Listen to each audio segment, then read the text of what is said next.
Hello, hello, hello, and welcome to chapter 5 of Bendy the Dark Revival. I'm doing a different accent every time. I don't know what I'm doing, I'm tired, I've just woken up, it's 9:09 in the morning, and I'm playing Bendy the Dark Revival, which we're finally finishing. It's sad, I know it's the end. I want to continue. It's, uh, uh, um, I've got a cold as well, so the final chapter I play with a very croaky voice and a lot of coughing. To keep me awake. Anyway, without further ado, we're going to go to chapter 5, but you can see it's loading. I'm sad that this is coming to an end. I just want us to continue. We'll probably play it again in a year, you know, Bendy Leafskin and Dark Revival all in one go on a live stream. It's definitely not a plan. That's just me saying that I want more Bendy. I wonder if, you know, in a couple of months' time, they're going to announce a sequel.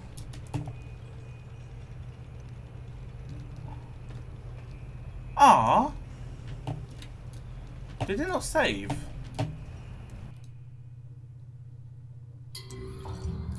I swear.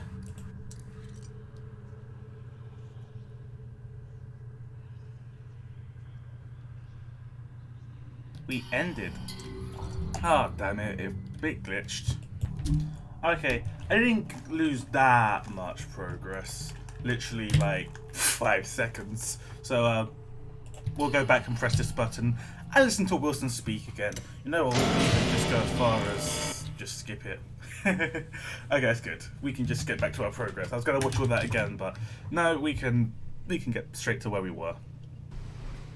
From the hollow darkness, from the wretched abyss, a savior comes at last. Wilson? Rest yourself, Audrey. You're still weak. The Keepers can be relentless to strangers. But there's nothing to fear as long as I'm with you. You're safe now. You did this to me. You brought me here. Turned me into this thing. This doesn't make sense. I've never done anything to you. Open your eyes and look around you. None of this makes sense. Drawn walls, nightmarish creatures, an ancient studio that died out almost 30 years ago. It's all fiction, utter nonsense. And yet, in here, it exists. It breathes. It flourishes. Reality, guided by its master's pen. The foundation for a new reality. We can bleed into our own. Just think of it. Anything we create in here, we can release out there. But first, this world must be controlled, made safe. These things, these angels and demons, are they really life? Or are they just stains? Old mistakes ready to be cleansed away for newer, greater things. What do you want from me? I need your help to save my father's life. What? This is our start. We'll talk more once we're safely inside. Nice. And now, chapter 5, Dark Revival.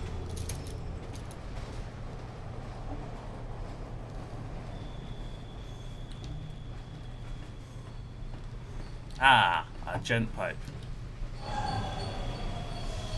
Stay close. This place isn't as safe as it once was.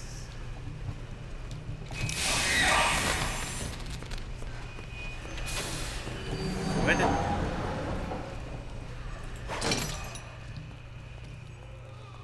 What's here? Ah. Old Track 77 is quite a place these days. Ever since that terrible crash a few years back, people don't like to hang around. Too many strange things keep happening on this platform. Last week, one of the railmen told me they had reports of some train going through that wasn't on the schedule. There were figures standing in the car, standing through the windows, but it never stopped to let no one off, kept on going straight through. Some say it was the Silver Lane Express, the train that crashed. That's why there's a train here.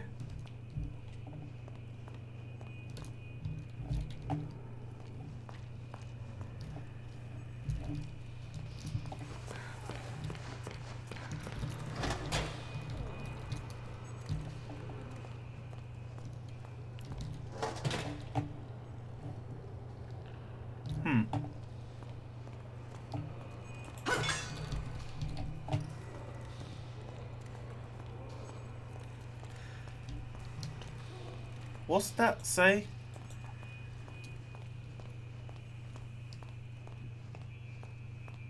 Diana Dean's top show polish. Real men used. Oh, top shoe polish.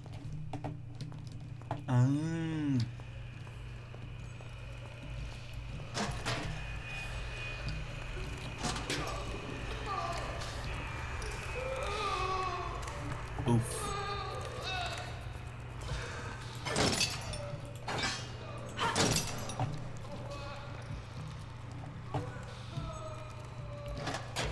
Street exit.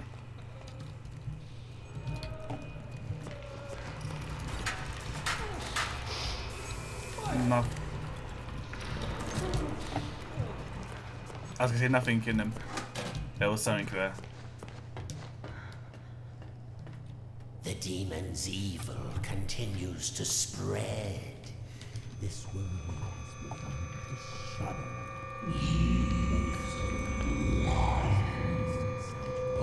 Ooh. Be quiet. What did you say? Nothing. It was nothing. Almost there. Just a quick stop. Won't take but a moment. Of course, I'm going by myself. Of course. Why wouldn't I? So, do we lose all our weapons? The subject will stand in the designated Hold on. location. So do we... I was saying something. And that's the weapons. Lethal object detected. The subject will submit all weapons for further screening. Disarm now. There's a gun. There's an axe. There's a frying pan. Remain still for examination. The subject is cleared for entry. Weapons are not allowed beyond this point. Please place all weapons and contained ink on the holding desk to the right. Ah.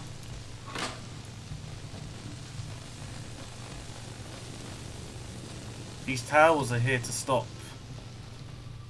Welcome to the civilized world.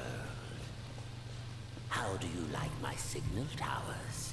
They nullify the Ink Demon's powers so he cannot pass them. I wish I could say I invented them, but it seems our friends at the Gent Corporation had a demon problem of their own long ago. Oh, that is... Wilson slaying the Ink Demon.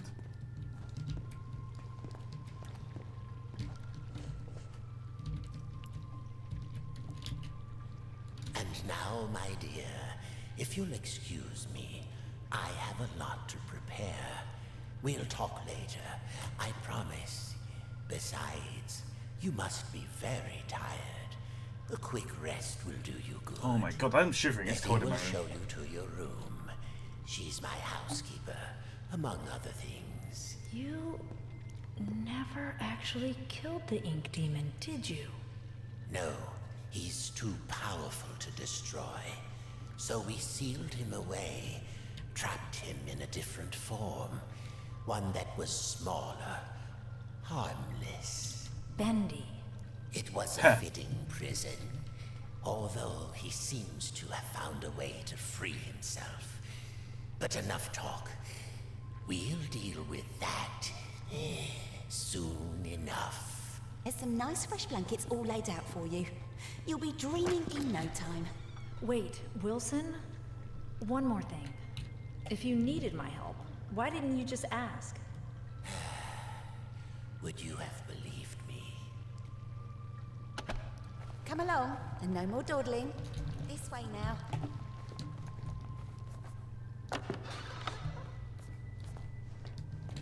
Oh, you're here at last. It's so exciting, finally having you with us. Now, to give you some bearings, we're currently standing in the south wing. Wilson's laboratory is downstairs, and then there's the north wing.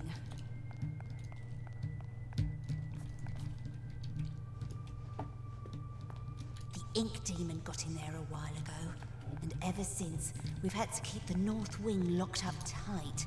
I'm afraid it's fallen into ruins by now. All those juicy, lovely books gone to waste. Only keepers go there these days, and they'll tear you apart limb from limb if Wilson isn't with you. So, mind your distance, and you'll be just fine. Huh. God, they walk so slow.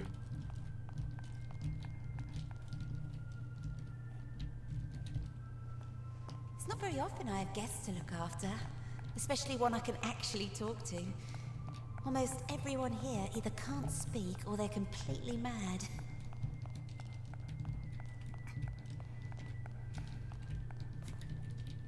All right, here we are. Best room in the house. You should see where I sleep. Ugh. But this room, oh, just perfect. I saw to every detail. Bed is clean. The bathroom is on the left. Sorry about the stains.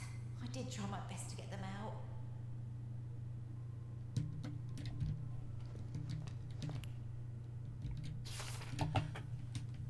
The Mug and the Maiden, Volume 1 by Sir Walter Moore, Chapter 1, The Dangerous Forest. Once upon a time in a faraway land there lived a mug of cheese. But it was not an ordinary mug of cheese, as you would find it in any home or kitchen of the age. No, this mug of cheese was a distant descendant of one of the three grand flagon kings. The same kings who had charged on horseback to defend their capital city during their unforgivable conquest of the previous...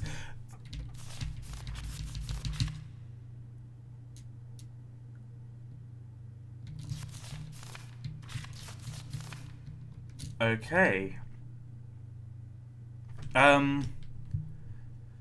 Did he have a name? Of course, all mugs of cheese have names. This is common knowledge, just as every fruit bat is really named Stanley. Is that a reference to Stanley Parable? This mug of cheese was named Richter the Cracked. What a name, I can hear you say. Cracked, indeed. This mug of cheese bears no damage that I can see. Full silence, your small-minded bats. For the end of intriguing story, let's begin at the beginning. It was a hot winter day in the forest, one of these days where everything is dull brown. Dull brown, do you say? The lake was still, the birds had shut up, and the trees were but sticks in the overcast sky, save for a lone pine that skimmed the clouds above like a painter's brush. It was on that day that Mr. Darble Mouse was in a hurry. He had just been named as a Vermin of the Year by the Society Brethren that lived underneath the old church, and it was customary for the honoree to bring fine port wine cheese to the ceremony. There were only hours to locate some of the precious cuisine. Fortunately, Mr. Darble Mouse knew exactly where to find it, the dark cellar below the governor's castle. But unfortunately, as he approached the loose plank of wood in the old wall, he failed to realize that the heavy rains that had come during the night had passed moisture into the plank, making it far heavier than usual. Thus, when he pushed the plank with all his might, it lifted just enough to push his body only halfway through, but his strength just couldn't contend with the weight of the plank, and his arms failed. The plank snapped down and crushed him flat. After all, this is a story not about Mr. Double Mouse. Or had you forgotten the mug of cheese already? I can see how you might connect the two. Mr. Double Mouse was, after all, looking for cheese, and we were talking about a mug of cheese just before. Sadly, I must inform you that there is no relation between Richter the Cracked and the rodent, who is now nothing more but smushed guts inside the wall. I want this book in real life. Except that there is, for it was the death of Mr. Double Mouse that started all the trouble. You see, when things die, they tend to smell, and that's just what Mr. Double Mouse did. But that's not all. His body, pinned between the outside and inside of the wood wall, had made a perfect passage for the hot winter wind. The wind, therefore, carried the stench of his decaying mouse carcass deeper into the governor's home, like a snaking, twisting wisp of terror. The smell settled into a little tavern near the courtyard of the castle. Here, soldiers would spend many long hours when there was no bloodlust to soothe the battle. Strong ales and red meats filled the menu from back to front at this rustic, medieval, greasy spoon. Mostly, the customers came to look upon the barmaiden, Maxine, who was actually named Rita. What the fuck? Rita was by far the best-looking creature in all of Governor's country. There was a beautiful deer woman just over the hills, but no one knew of that. Okay. But by day, Rita scrubbed her tavern so clean you could eat off it, which was fortunate as it was a place you indeed would be eating, since it was a tavern. This seems like someone's writing it and is over-explaining because they're doing a lot more telling than showing. And I like it. By night, she served her customers with charm, grace, but mostly with drinks. Did I mention that Rita was married? Well, I am mentioning it now. Rita was married. Her husband's name was James. He didn't do much. Until he died. The smell of Mr. the Double Mouse knocked him flat, and that, my friends, was that. Oh dear, this story has barely begun, and we've already killed 2 major characters. Needless to say, Rita was deeply distressed by the whole thing. But 20 or so minutes later, she realised she couldn't mourn forever, and went to buy some cheese. Oh yes, don't worry dear reader, this time the mention of cheese will probably guide us to meeting a focal hero of the tale. Also, this is a good time to start a new chapter. Chapter 2. A new chapter. Rita entered the cheese shop with her guns blazing. I am speaking metaphorically, of course, by which I mean she entered the cheese shop quite determined to buy some cheese. This was because just the night before, her husband, James, was taking notes of a weird smell in the room. She had invented a delicious new concoction, a cheddar cider. It was sure to be a hit with her Patreons. After all, the governor's county only had 2 exports, cheese and grapes, and she couldn't possibly make a drink from grape. Wine. But back to the cheese shop scene. Rita knocked on the counter loudly, with with her fist causing the nearby cat to do absolutely nothing, as cats do. From behind the wall, she heard a stir as someone who crashing through piles of cheese to make their way towards her. Emerging gloriously from tons of yellow curtains, an old man came into view. He was giant in stature, with a long grey beard. Bobbing along and stuck within his beard were all manners of cheese crumbs and wedges, wrapped tightly within his hair. But yet he held even more cheese on ropes pulled across his chest, with loops of prolonged linked with sausages over one's shoulders. His eyes were big, and his eyes were bigger still. A smile of kindness erupted from his face as he looked out at Rita. My, the curs are kind to me this hour. Hello and welcome, he bellowed. Rita bowed low and promptly began to cry. The shop owner looked at her, perplexed. What did I say wrong? The barmaiden sniffed and snooted and finally answered, Forgive me, for my husband has just died and I'm out of Swiss. I'm going to pause now in the story to ask myself why Mr. Double Mouse went to the cellar in the governor's house for cheese if there was a cheese shop nearby. I think it's best that we overlook the glaring problem in the plot, don't you? Now back to the story at hand.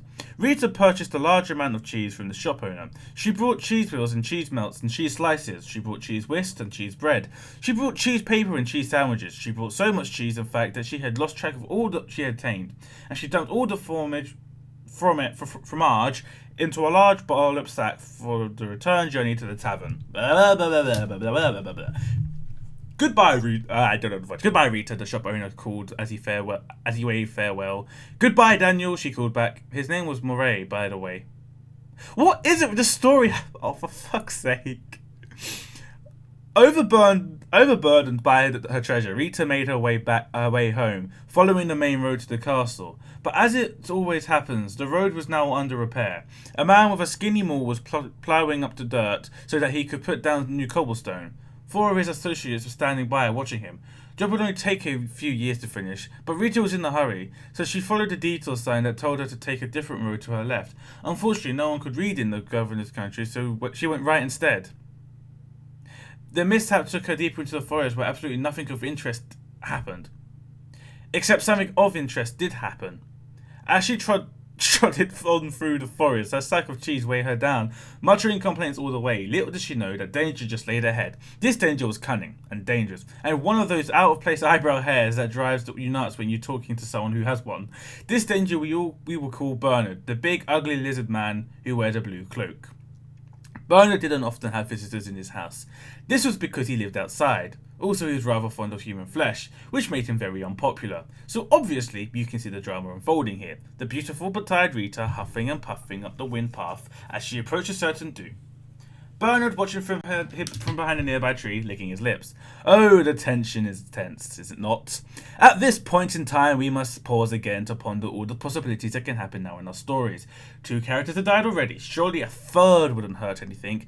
Are you perhaps just reading the story because you want to see who will get the axe next? You are a little warped. Do you know that? Well then, let's see what happened. Bernard stepped from behind his hiding place, his eyebrows hair gleaming in front of fading blah blah blah blah. His eyebrow hair gleaming in the fading sun. Dear madam, why must you pass through so fast? He called with his eyes gleaming. I must get home, Bernard, because for one, it's getting late and I have customers to serve, and second, because you eat people, Rita replied. Very upfront and honest. Poppycock, blanderdash, codswallop. I won't hear these lies against my character, he desisted. For I, Bernard, the big ugly lizard man who wears a blue coat, have completely reformed myself. Rita squinted suspiciously at him. You have? Bernard put a hand into his heart. I have. I no longer prounce. I won't attack or bounce. I will not kill or maim or tear. I won't crush or even bite you anywhere. I promise. I won't devour anymore. My gosh, you've become a bear. A boar. If you aren't going to be the danger in this story, then I've come all this way with 100 pounds of cheese for nothing, Rita grumbled.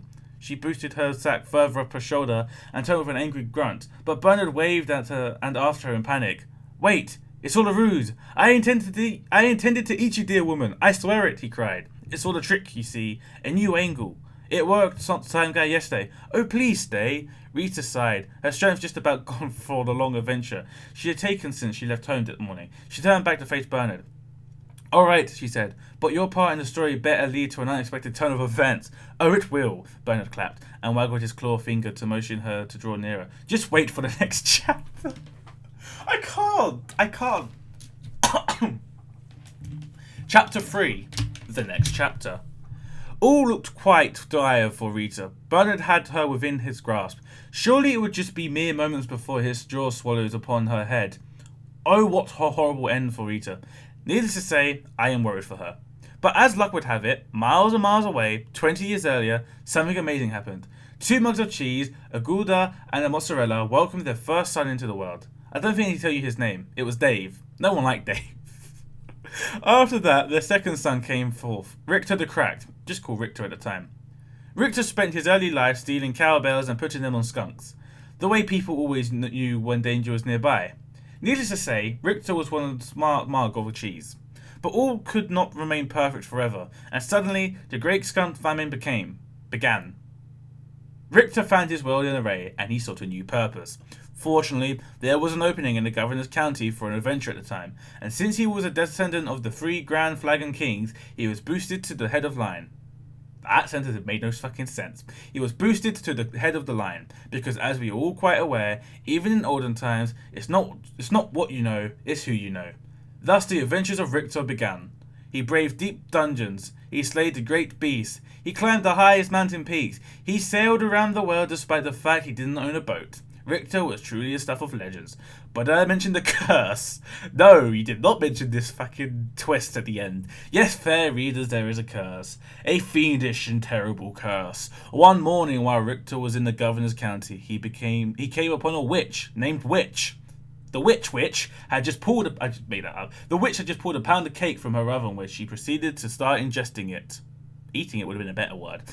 Right there on the front walk of her home. At once, Richter knew this creature was pure evil. Eating cake this early in the morning, and without ice cream, this was truly a fiend that needed to be vanquished.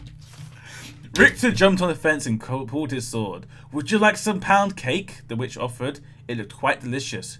Richter would not let himself be seduced into early morning cake, so he approached closer with his weapon on her throat.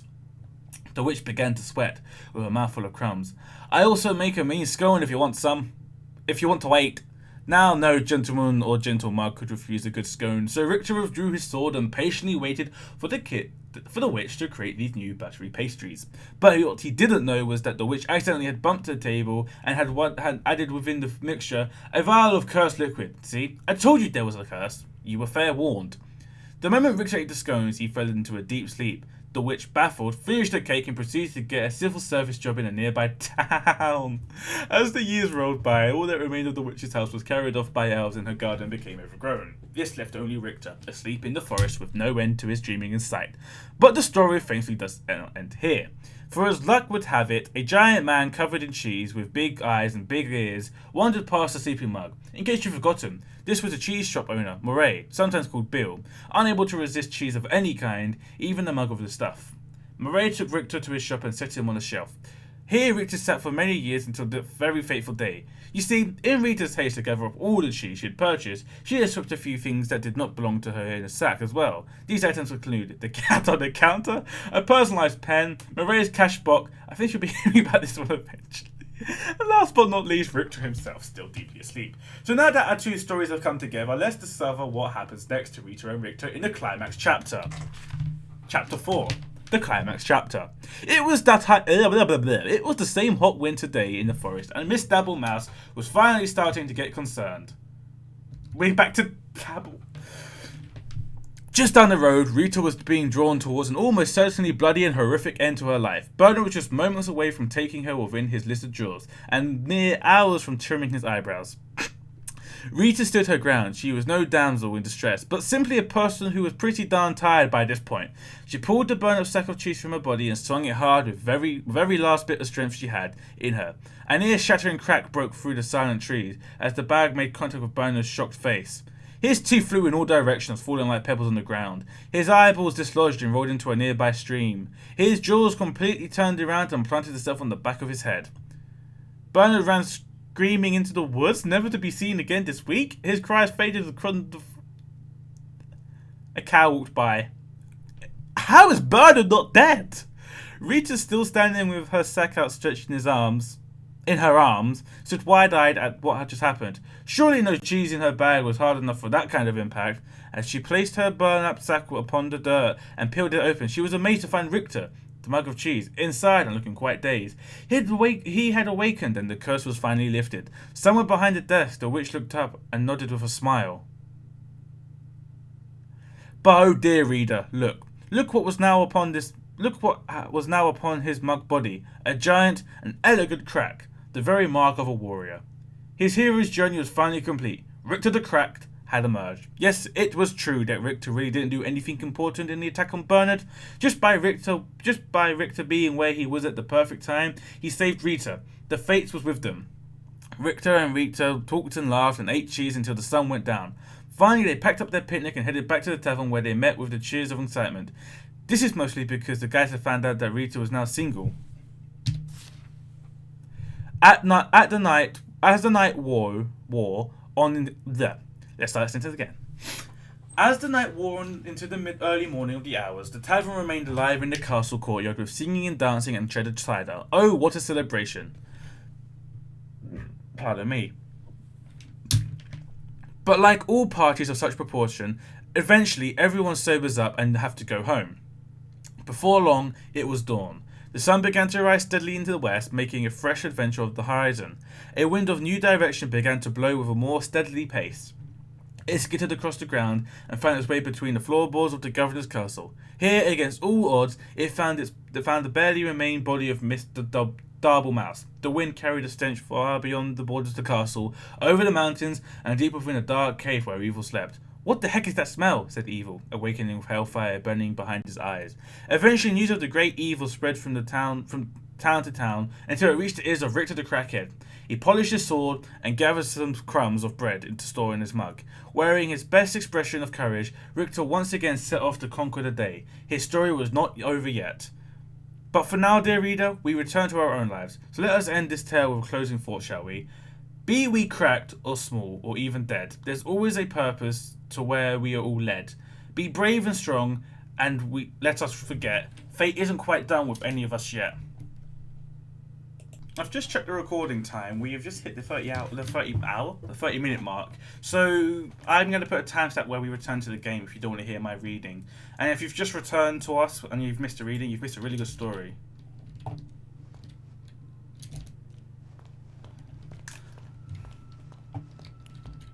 Did you have any questions? Is it always night here? It's always dark, if that's what you mean. For as long as I can remember.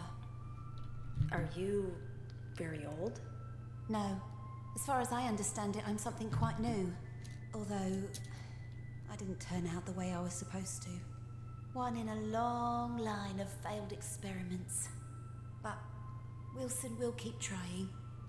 And do you trust Wilson? This is the realm of the ink demon. The shadow hangs over us all. I don't trust anyone. But Wilson takes care of me, keeps me safe. He once said I remind him of something he called his mother. Tell me, is that a good thing, where you two are from? I'm not sure. I don't think I ever had one. Well, no matter. Because she's born from the ink. I was told to make sure you get some sleep once you got here. So get nice and comfy and relax. I left something on the table that might just help you nod off. It's my own recipe. Works very fast. Just follow the instructions. Carefully. Thanks, Betty. Of course. If you need anything else, I'll come straight away. I'm always up.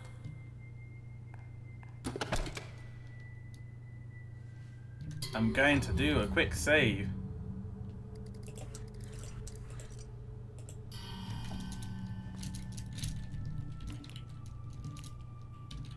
Hope we can just sit.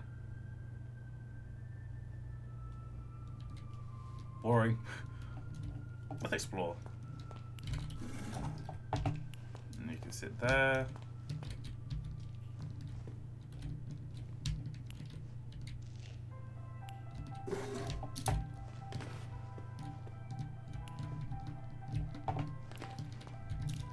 Gilson. Find a What's Gilson. a Gilson?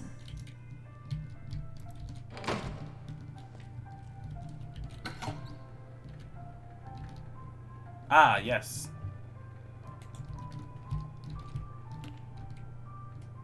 You can just sit in the toilet. That's awkward. Oh, it actually flushes as well.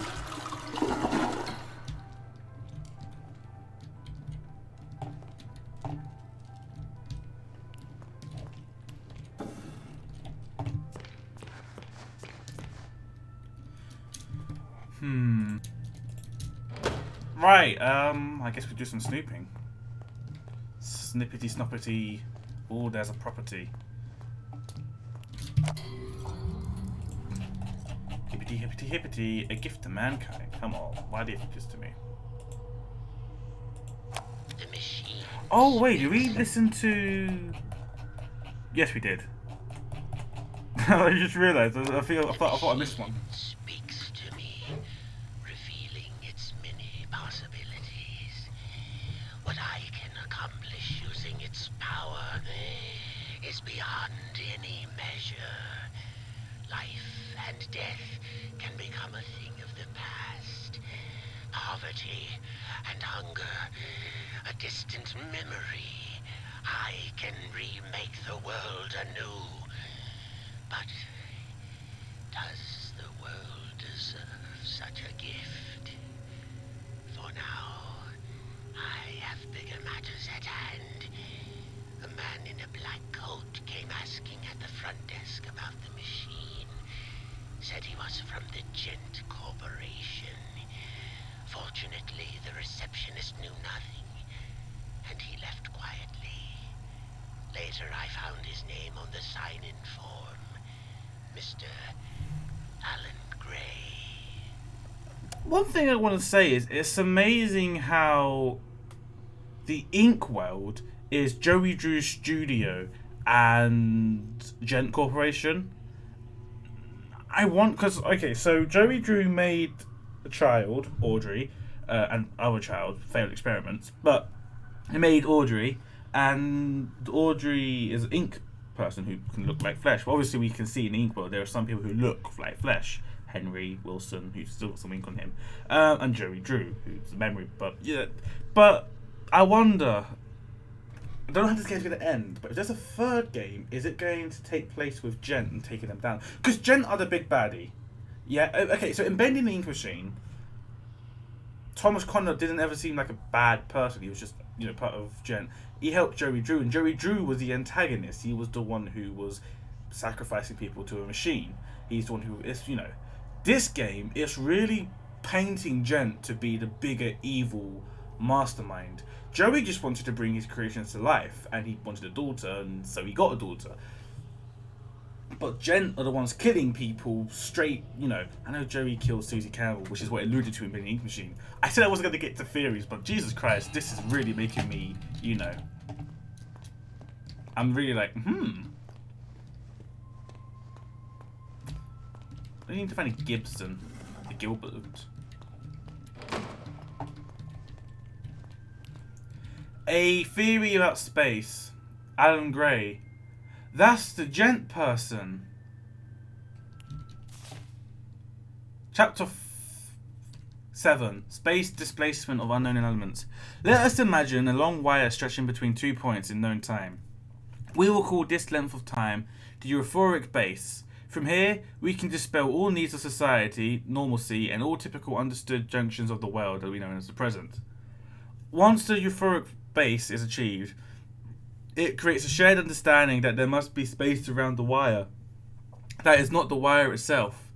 This space, a chromaly vacuum, could be in itself a host to many wires, running in as many directions as we can perceive. Using a vessel of flow, a flux break, we can escape from our wire to another wire. This allows us to not just reveal these alternate timescapes, but command them with a large understanding of their existence. Further still, in theory, we can bring the elements of one world into another, displacing matter into a new state regardless of the current host wire's rules. The reality and function of the element becomes a new euphoric base. Nothing here. Cooking every day. Oh, for God's sake. Well, that didn't tell me anything. Cheese.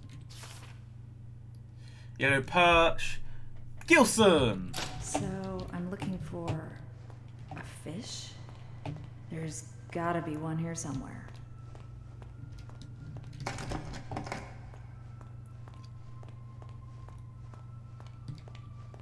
Conservatory. Laboratory. Library.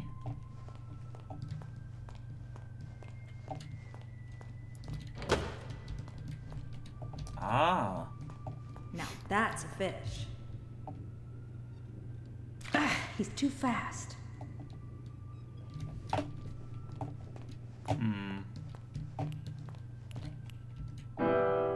Maybe if it was closer.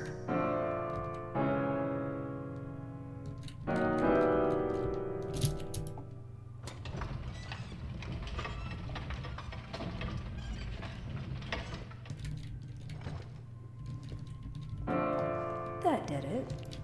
Looks like the fish is asleep. Gotcha! You can't get away from me, you little stinker. Hello? I forgot the Gilson again, didn't I? And there's some already ground up in the kitchen too. I'll bring it up to your room straight away, shall I? Oh, and maybe you could put Harold back in his tank. He does so hate the dry air. He's not alive. The ink created him. You can't fool me.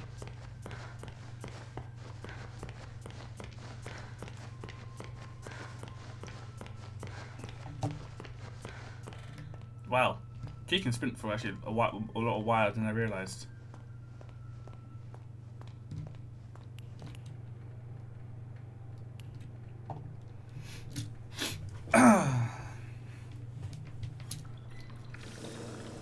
Now, just 3 sips of water. That does not look nice. 1.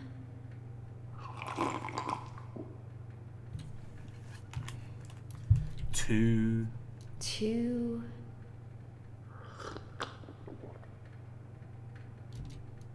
3.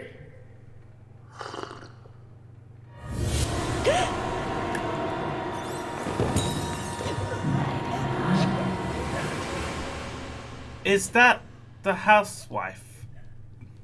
Not housewife, housemaiden. Is that actually what it's implying to? I have no idea what it's implying.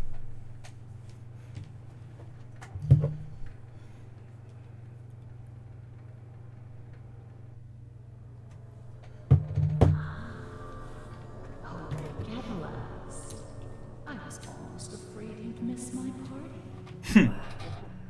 What's going on? Oh, it seems you're just a little overwhelmed. It's all right, honey. I understand.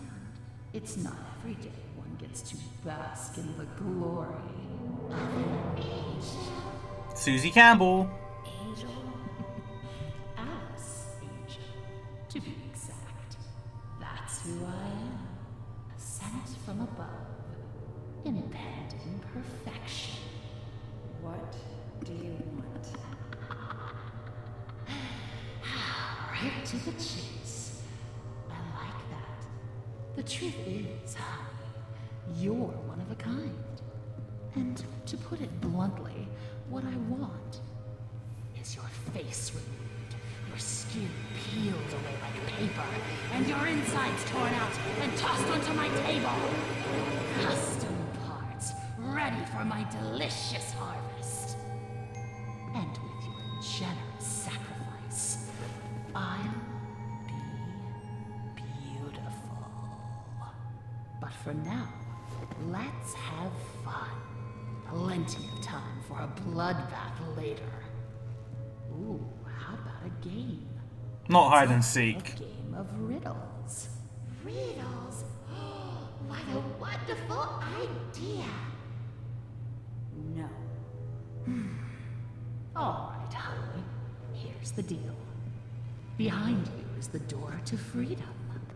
But it will only be opened if you solve my little puzzle and return to your special chair. Then I'll throw this heavenly switch here. If you get the puzzle right, you walk away. Get it wrong, you fry. Let's begin.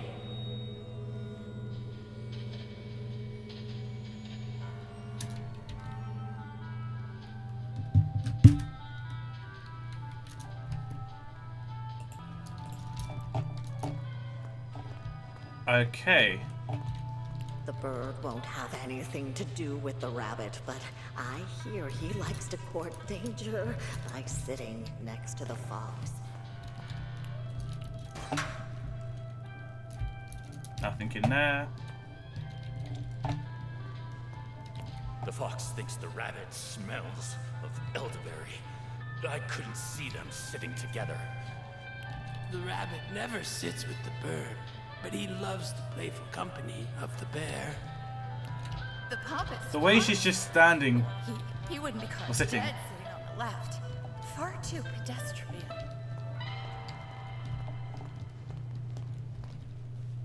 She's annoying.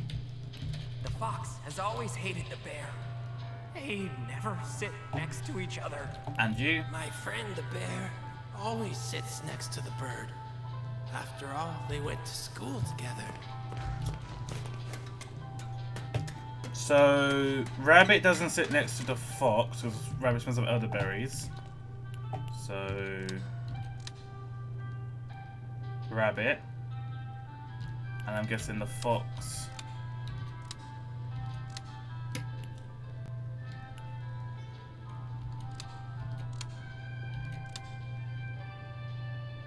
You a bear?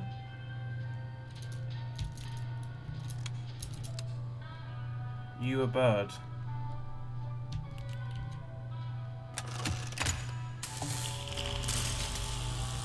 I hope that's right.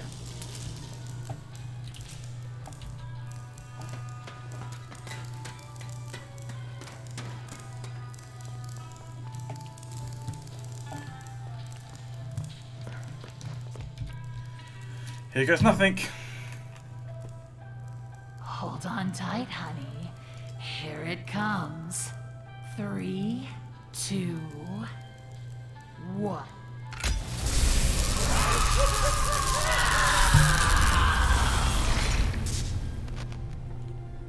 We foiled her plans once again. A biatch. Can we eat the donut? I need health.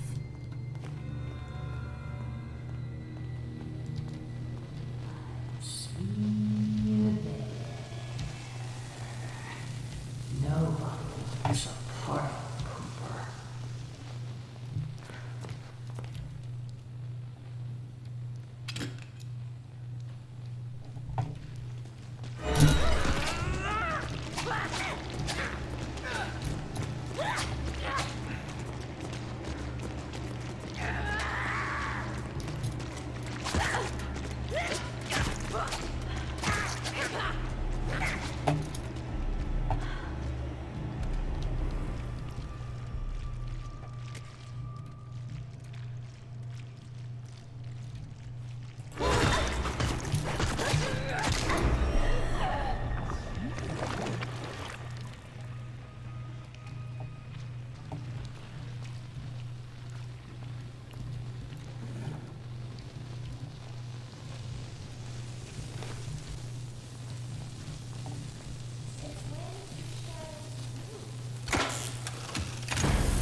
Where did everyone go? Why don't they answer? This isn't right. This isn't happening.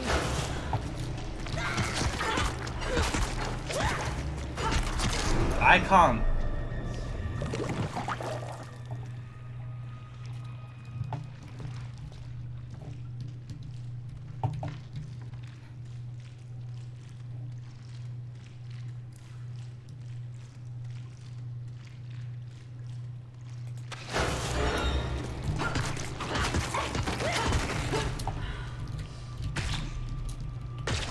Okay.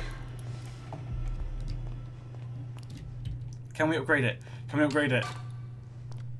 Oh! I will cry.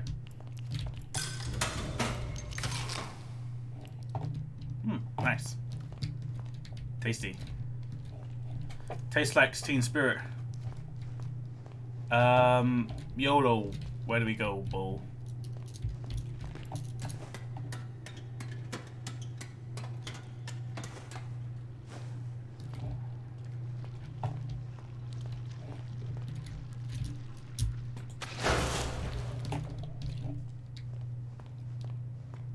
Sent from above.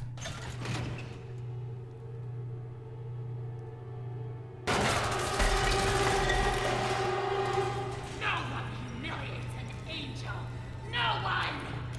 Hold still, honey. This is gonna hurt.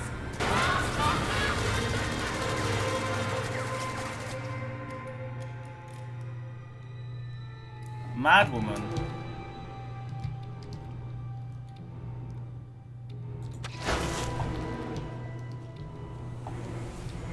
Where did you go?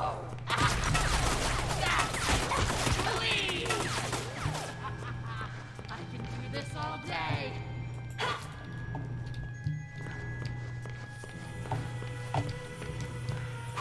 Ain't stealing my spotlight, honey. Hello.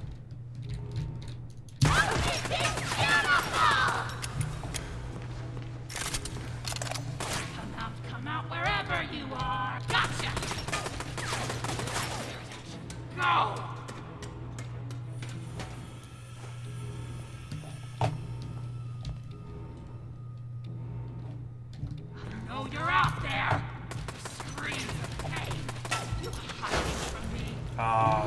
That's precious.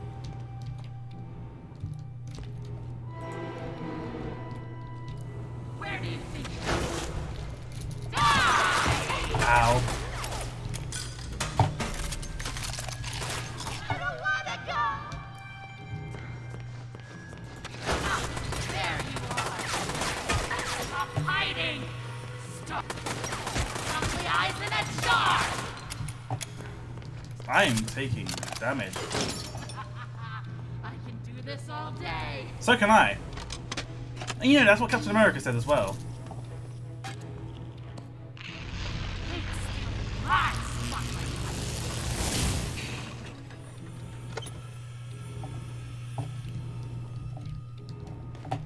Where did you go?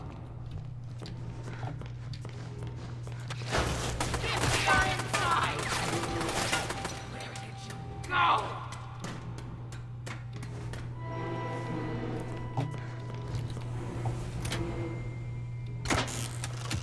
Oh, you're out there! You freak ink demon!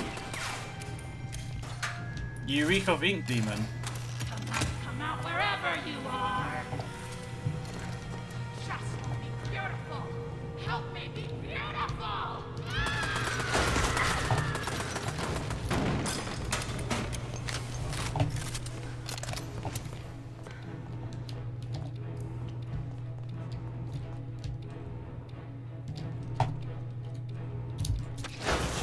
Go! That's it. Where do you think you're going?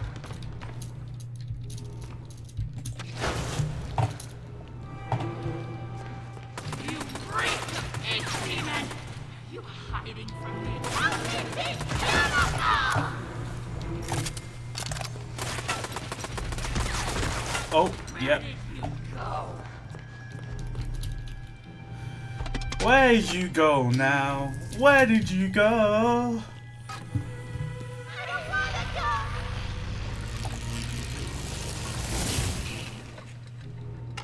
I need to be more careful. I know you're out there!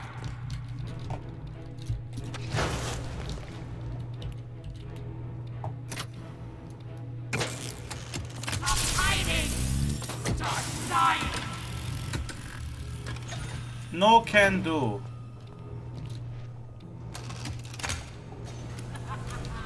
I can do this all day!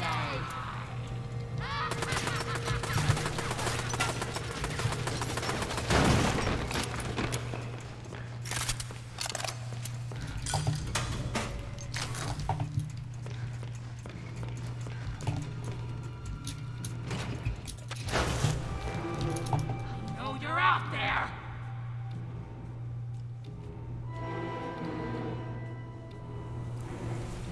Banish Bosch. I'm gonna banish her. Where do you think you're going? How dare you touch me?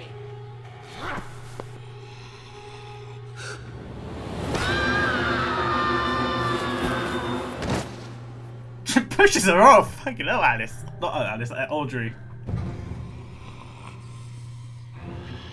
She's angry. She's pissed. Curtain, baby. Let's blow them away. She's dead. No more Mr. Bad Girl. Mrs. Bad Girl. My face. You have my face. It's our face.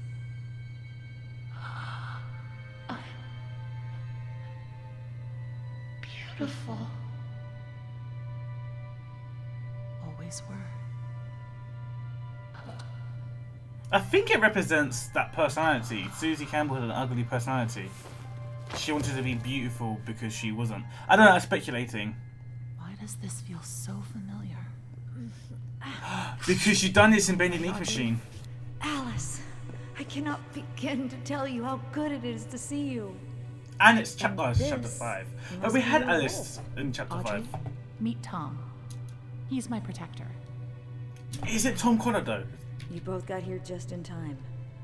Now I understand why you don't like being called Alice. The machine creates many of the same forms. At least on the outside. On the inside, we're all pretty different. Well, from now on, I'm gonna call you something other than Alice. It just doesn't suit you. Oh? What do you have in mind? How about Allison? It's not bad. Are you stupid? I'll Something try. else! But only if you can tell me what in heaven's name you're doing in Wilson's retreat. Wilson! I almost forgot. I have to get back right away. Are you crazy? Wilson's our enemy. Do you even know him? Have you ever talked to him? I've seen what he's done. That's good enough for me. Look, it sounds like he has a plan to kill the Ink Demon. For good. And I think he can help us all. I just need to go back and hear him out. If it's true, Audrey has a lot As more much help as listening we can get. than Henry. Henry's just like, the dude. Ink Demon won't go down without a fight. Tom and I will gather some of our friends.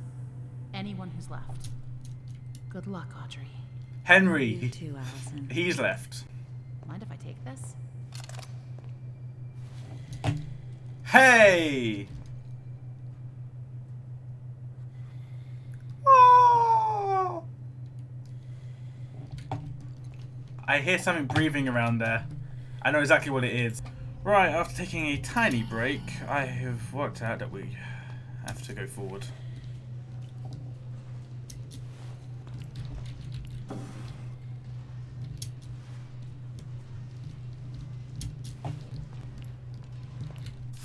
Beautiful people run this world. If you can have brains and talent, you may just sneak through the gates. But with a pretty face, every door opens. The crowds bow to you. They ask your name. They want you to attend. They ask you to speak. A silky voice with gorgeous lips is everyone's weak spot.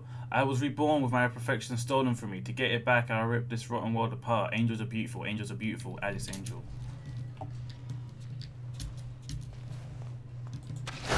Ah.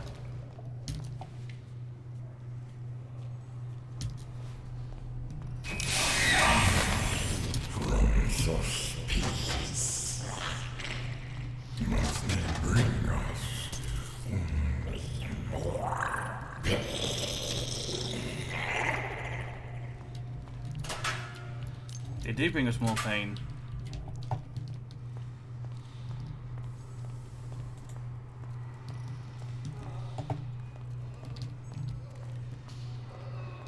No, don't send me back. Please, have mercy.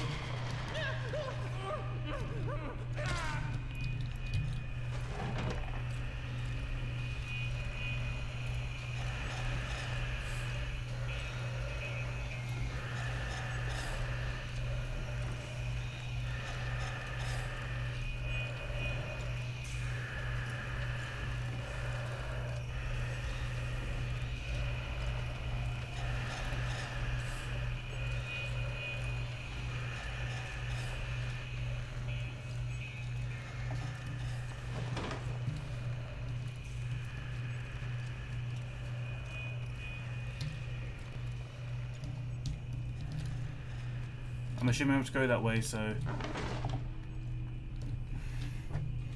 hide in here. Wait for them to come back.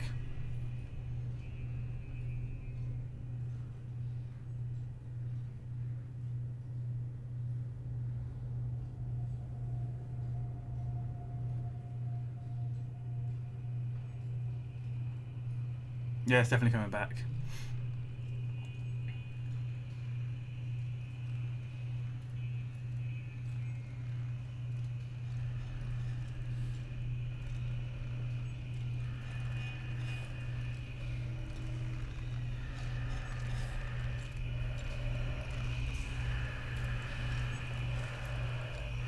It's breathing. It's disturbing.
It's a disturbing fucking creature, isn't it?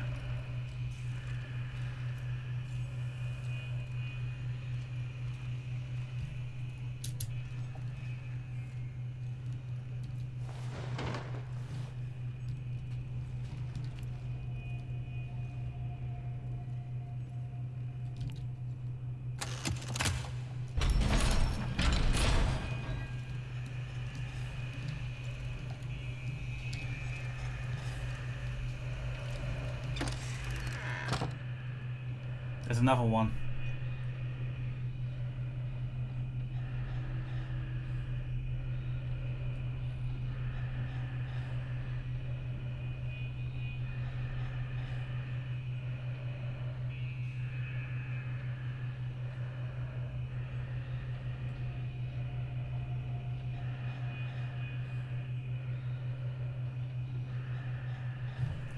Okay.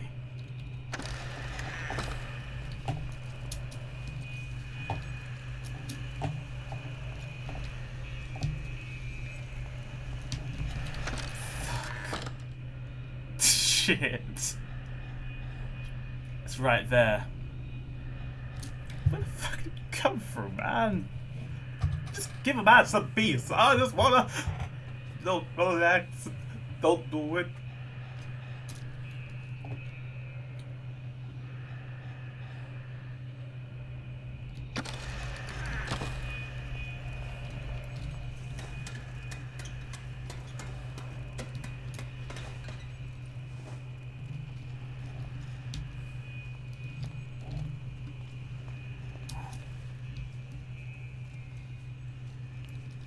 They said he killed my lord. They said the ink demon fell. They said I was a false prophet. But I said my lord lives. But I say he will return. But I say you better watch your back, Mr. Wilson. Can I get an amen? Can I get an amen? Do we have to go that way?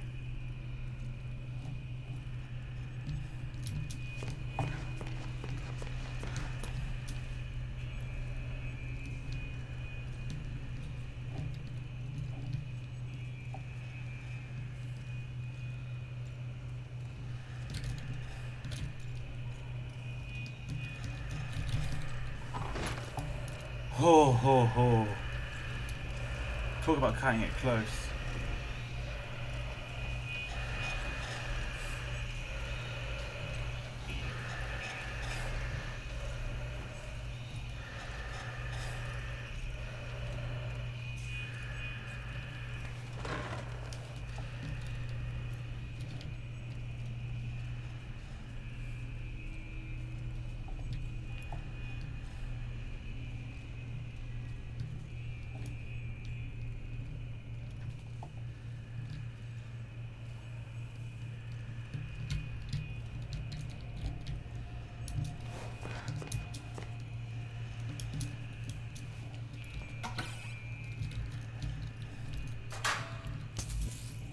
Am I in the wrong spot?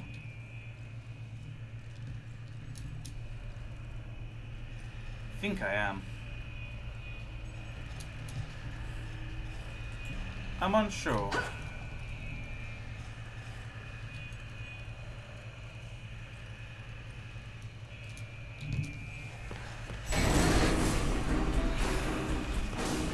Risking it for a biscuit. Ooh, fuck, that hurt.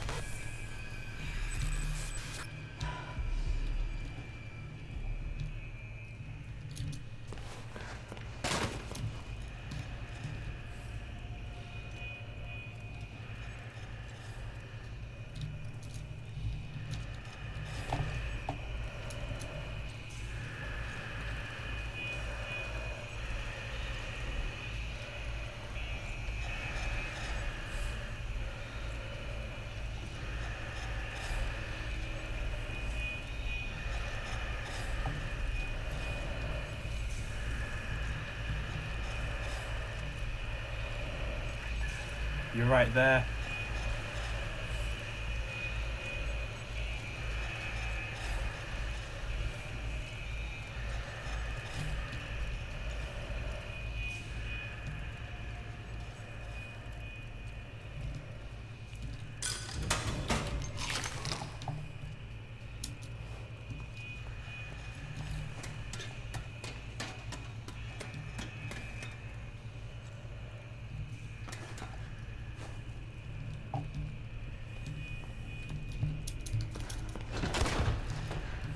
Oh, what the hell?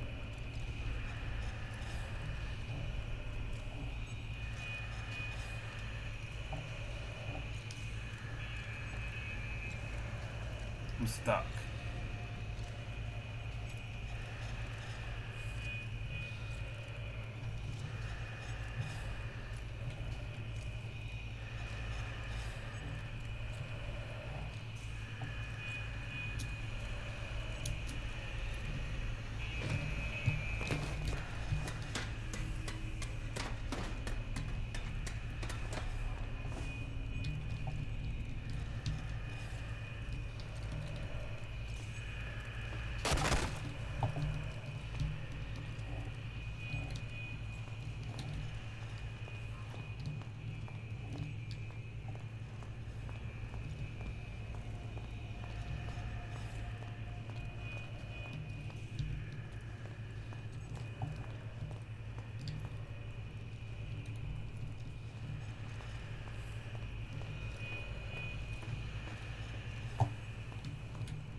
Why you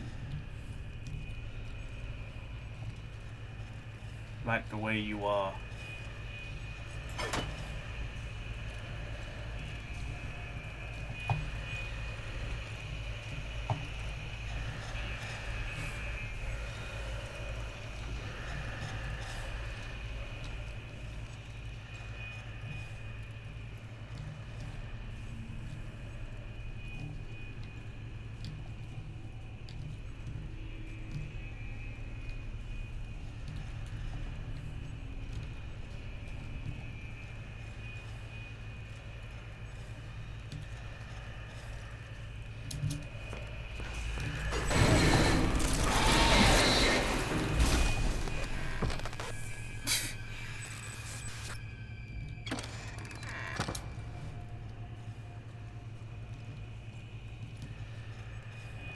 Wait, what were we supposed to do? Right, I just went and collected the pieces of the music box because it took forever. Half hour it took to dodge and weave. I shit at this part. For your convenience, it's been edited out. I'm now going to fix the music box. You haven't missed anything majorly story-wise, just that bit. Fuck me. Okay. You get to see the exciting part though. I've got to do all this again.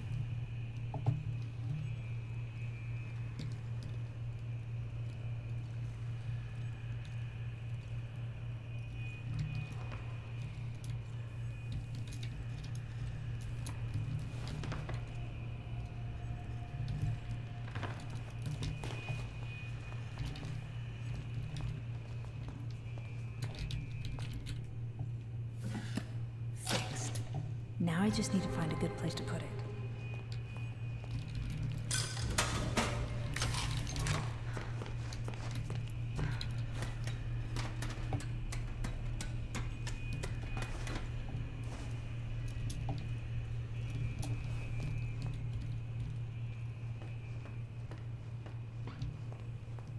Okie dokie. Okie dokie.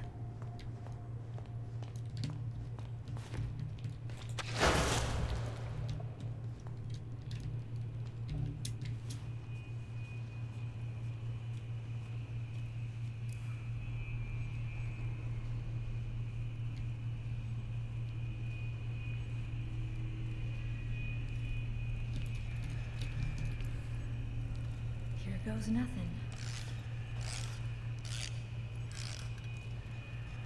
Oh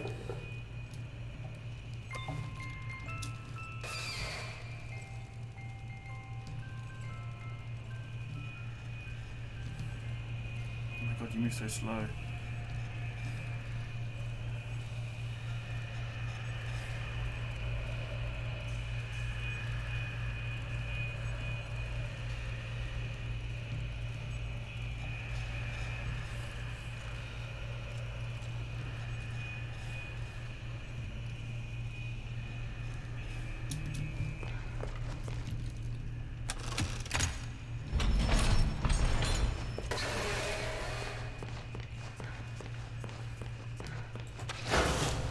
Haha. The power of Grayskull.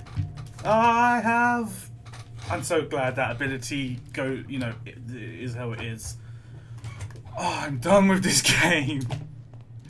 We've been recording for an hour and 11 minutes. How long left? Please.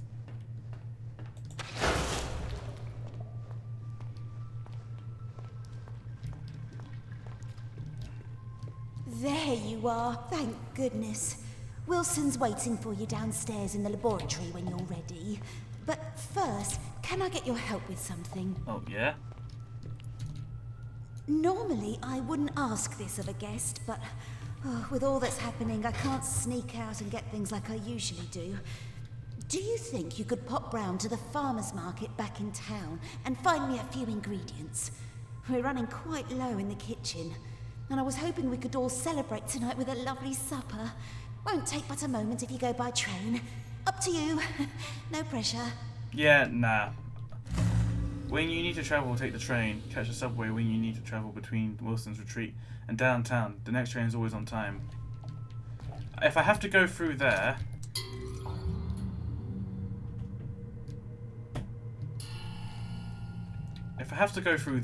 no. I'm getting on with the game. I want to finish this. You want to watch someone do that? There's plenty of playthroughs on YouTube.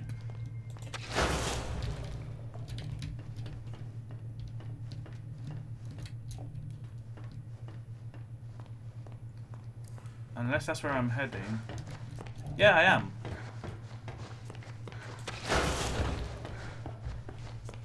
Like an idiot. I was doing exactly what Betty wanted me to do. She had bamboozled me. Flabbergasted me.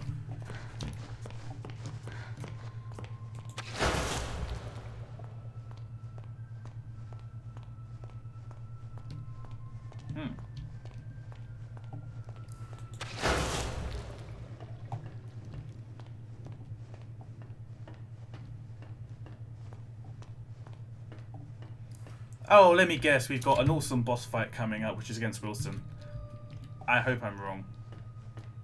Wait, is that colour?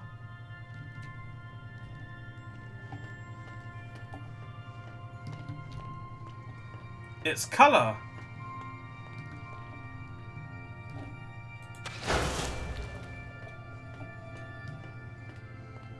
There's colour in the game! Oh my god, it is!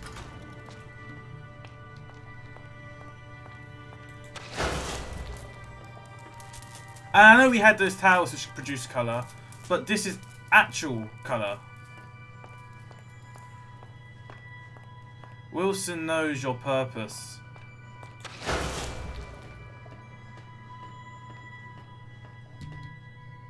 The man who killed the Ink Demon.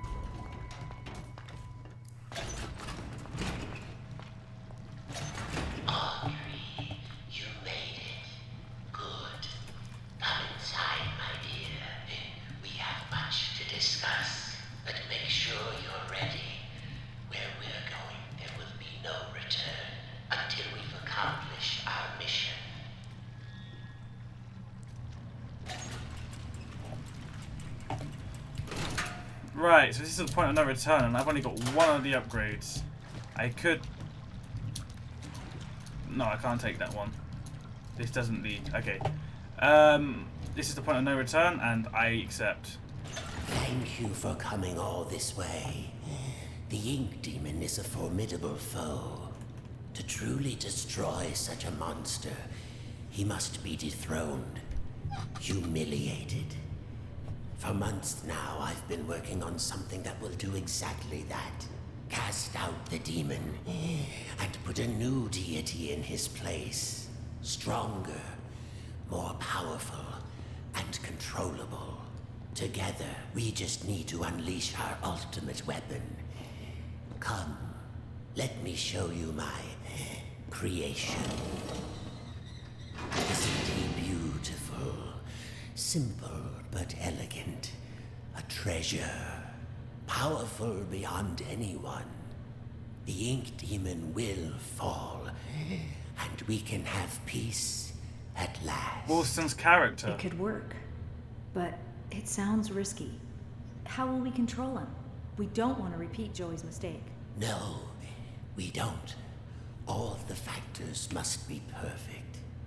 The right design, the right science, and the right soul.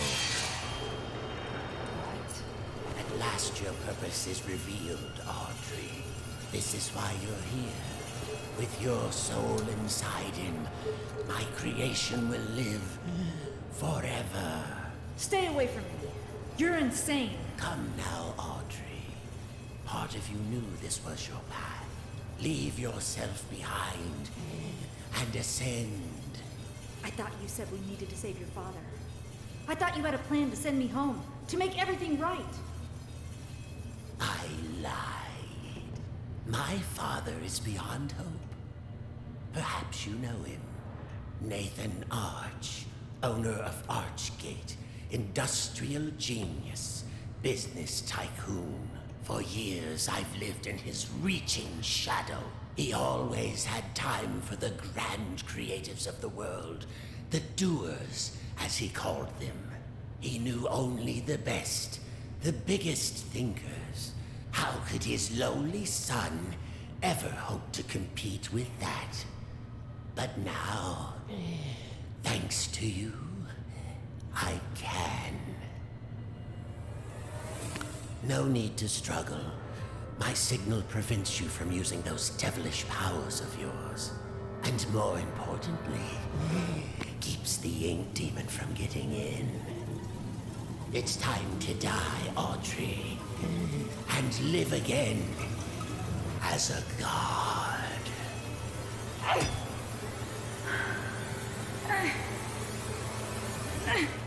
No, not this time.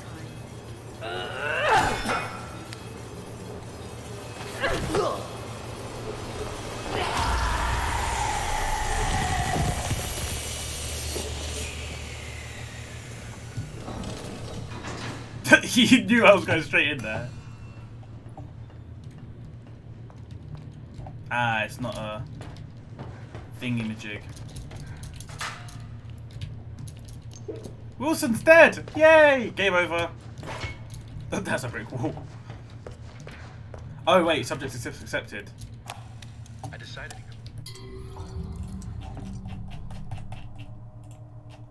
I hated this scroll straight to the top. I decided to go for a walk this morning. Took a little stroll down to the park.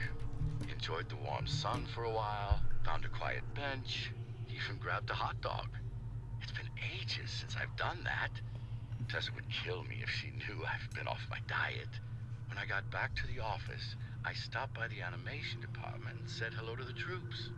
My gosh, they're getting younger every day. Either that or I'm just getting older. It all made me realize time is moving on. The hard struggles don't seem as dire as they used to. Life has other value. I think I'll go home early today. Maybe I'll even pick up a hot dog for Tessa. Aw. That's sweet.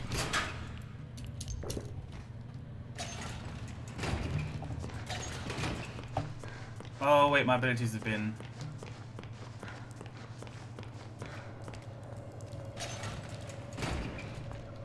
Oh, there's the ink demon suspended in animation. You were birthed from the darkest shadows. Or it's time to ask the question. The ink demon has been behind us this whole time. This is his little game.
on, attack here. Attack here.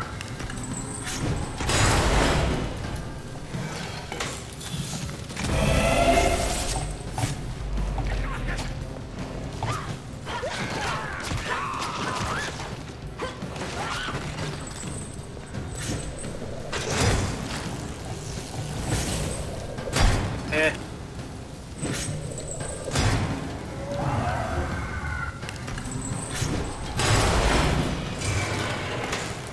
Thank you kindly.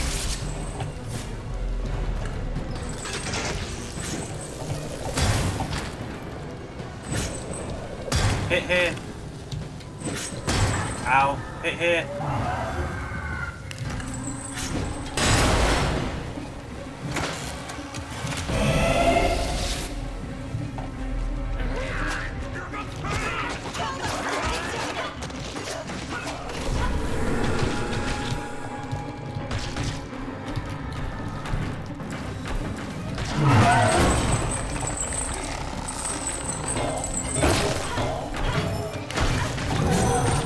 Ow, that was stupid.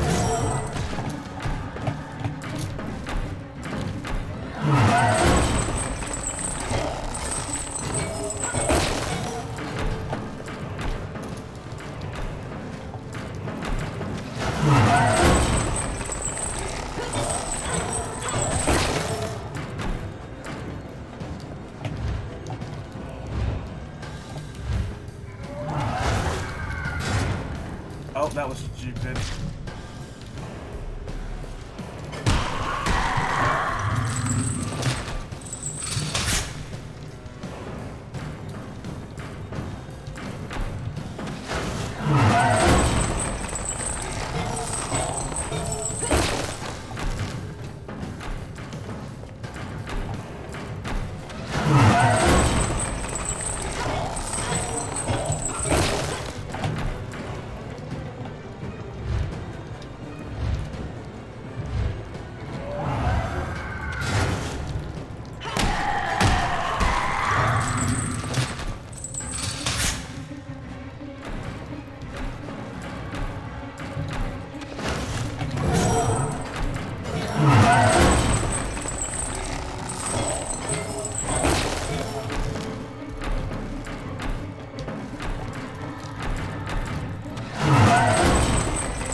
One more hit and I'm doomed.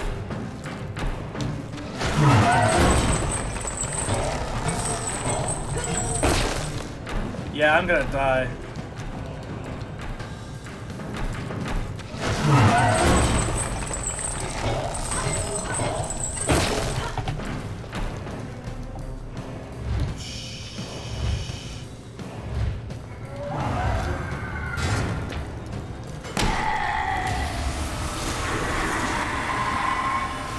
I took the soul away.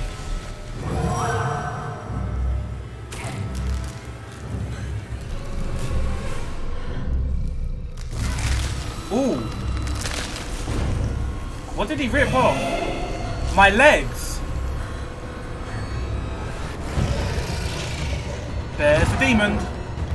Bendy came to save the day. Again, he saved Henry. He's saving Audrey. Damn, this man needs to get... He's reclaiming it. He's dragging him back to the ink.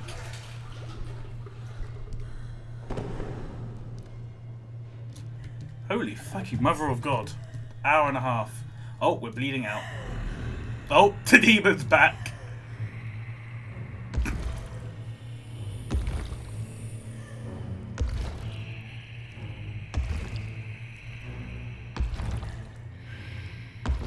It's time. Your road is broken. Join the dark path and give in to your suffering. Okay. I have something. I have hope. Ouch.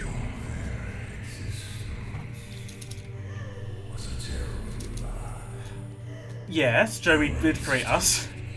Ooh.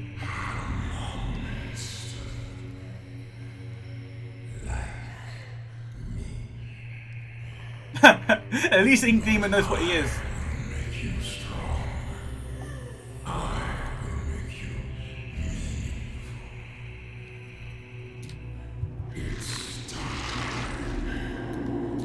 And Audrey accepted.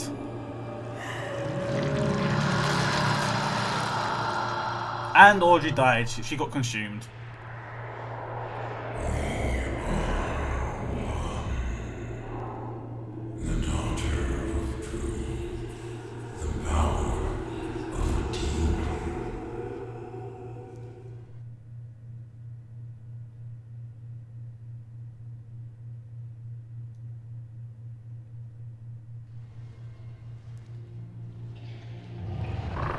Wait, we're the Ink Demon.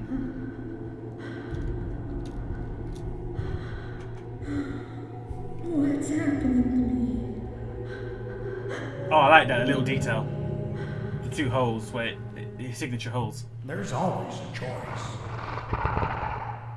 I know you're in there. Deep behind that evil face. Inside somewhere is my little girl. My Audrey. My greatest creation. I'm scared. I don't know what's happening. The past doesn't define you, nor the present. In the end, all those years ago, Joey Drew finally succeeded. He created life. But Audrey, you're so much more than that. You were his family. His daughter. My daughter. And I love you so very much. Be quiet and rich. Remember who you are, Audrey. Remember. Your words are waste. The failure of Joey Drew dies. Ooh, the Ink Demon. I know you're in there. You don't have to be this anymore. It's never too late. Just a pencil and a dream. The end. Enough. You have to have heart. Haha. Oh! The future is sealed.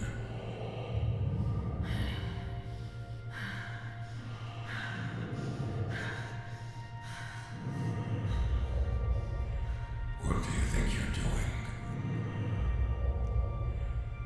I'm starting over. What? This is the end.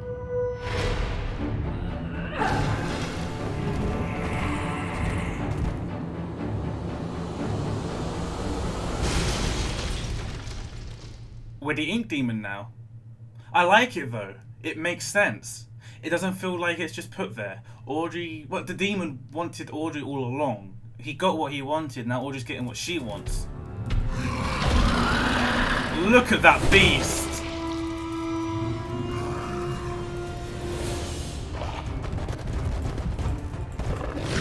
Just stop. Watch me. You can't find me. Arise, domain. Destroy this traitor. Destroy this traitor.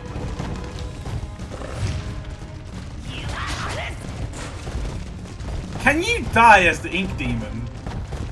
I say that because it'll be stupid.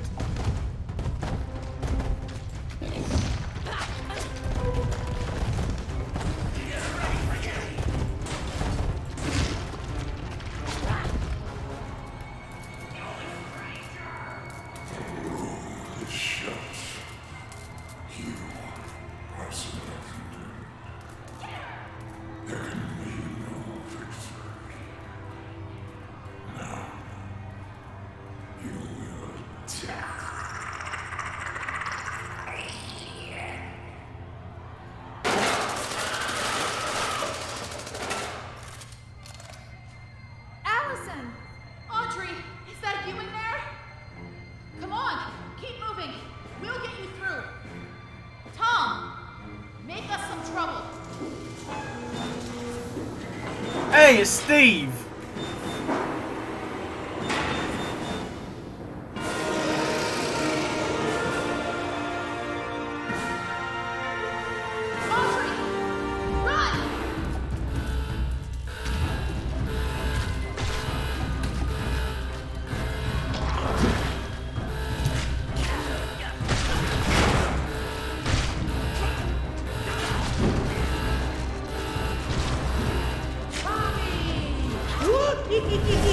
Hey, it's Potter!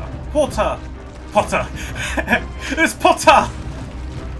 It's Potter, you Potter. Just keep fighting. The ink demon rises. Surrender yourself to the Lord of the Dark Tunnels. It's time to Sammy!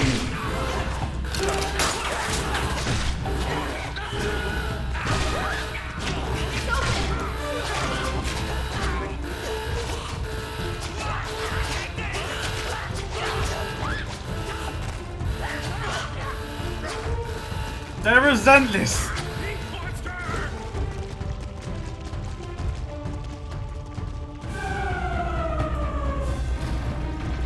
I like the music. Keep fighting.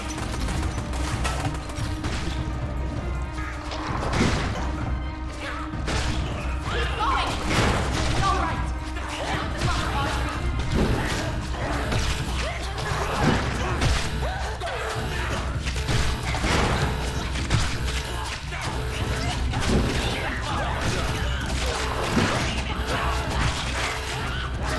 Oh, he rolls back.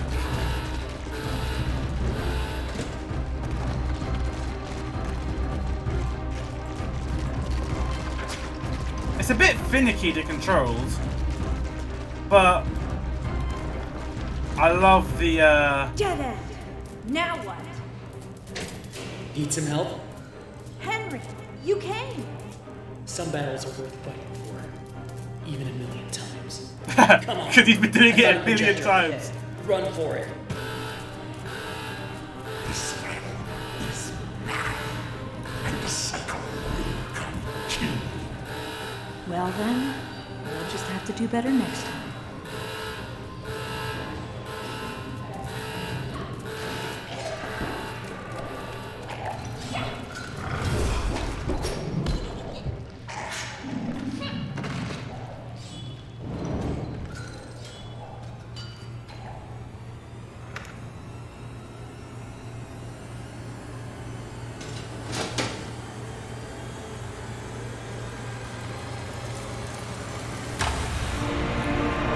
Oh.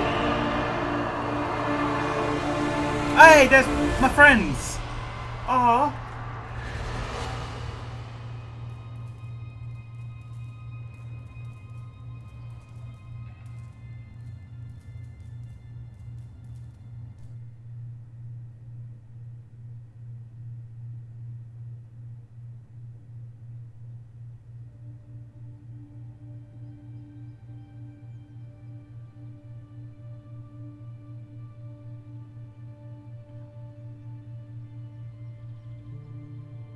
Joey's house. My father once told me that just because we're born of darkness doesn't mean we belong to it. We're always free to choose. Oh, there's Audrey. At the very beginning, there's a choice to make. My The father's illusion of cartoon for my daughter, was Joey now Drew. mine. The illusion of To living. rule, to watch over, and to protect. I have that book I right can in my make hand. the cycle more bearable for my friends inside.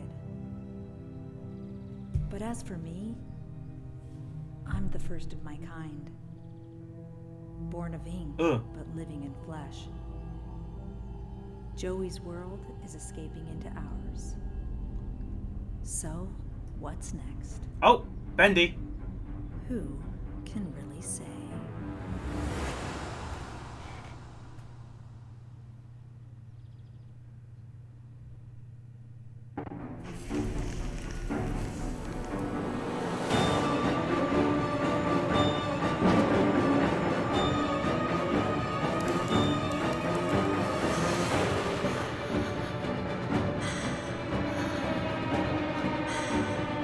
I really enjoyed the game.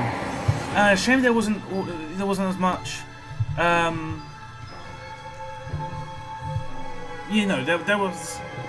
I felt a lot of missed opportunities. But I really enjoyed that game. The game was good. I like the ending. Oh, that's the perfect depiction there.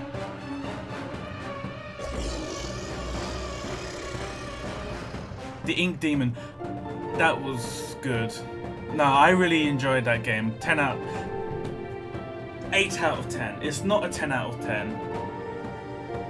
But, you know, I really did enjoy it, and I really do give it credit for what they'll get, you know. I can see what it's saying. Now, with that at the end, Joey's world is escaping to ours. Will there be a third game with the Gent Corporation? Because they're still continuing that world.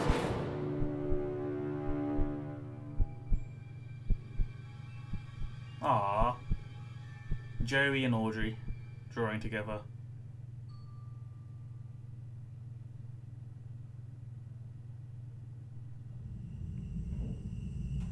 The Illusion of Living, The Ink Machine, Gent Corporation. Truck. The Gent Corporation are taking stuff.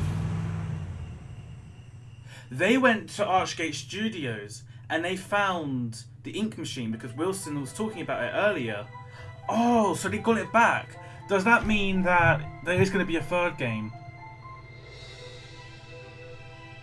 Oh.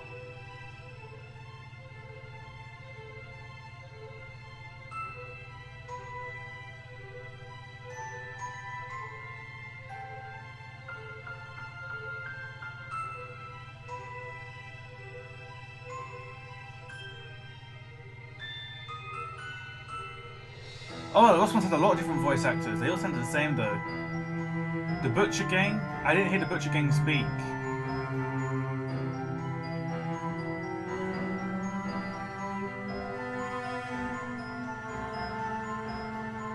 Oh, I'm looking forward to the future of Bendy. Anyway, thanks for watching. If you enjoyed watching Bendy in the Dark Revival, leave a like, comment down below, subscribe, and you bet your ass when the next Bendy game releases, we're playing Bendy in the Machine and Bendy the Dark Revival from beginning to end again in a live stream. I think this game is full of amazing Bendy fans who have been incredible and dedicated community and support. Can I get an amen? Thank you, and you, the player. Yes, you. Thank you for playing.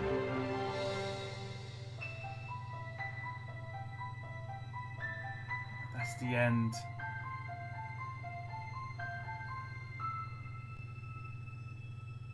I thank you all for watching and support. Wait, no, I've got my own fucking thank yous. I said goodbye and subscribe, but thank you for the immense support on the channel. For those who are viewing it, for those who are commenting and liking. I mean, each video so far has been getting 11 comments, 11 likes. I mean, some of the comments are mine saying thank you to people, but I'm getting 11 likes here and there. If this video hits 20 likes, I'm going to fucking jump up and down and run around the fucking world. You know, I mean, when I done revisiting Bendy and Ink Machine, I wasn't surprised if it was going to get views. I knew some people were going to seek that kind of play throughout.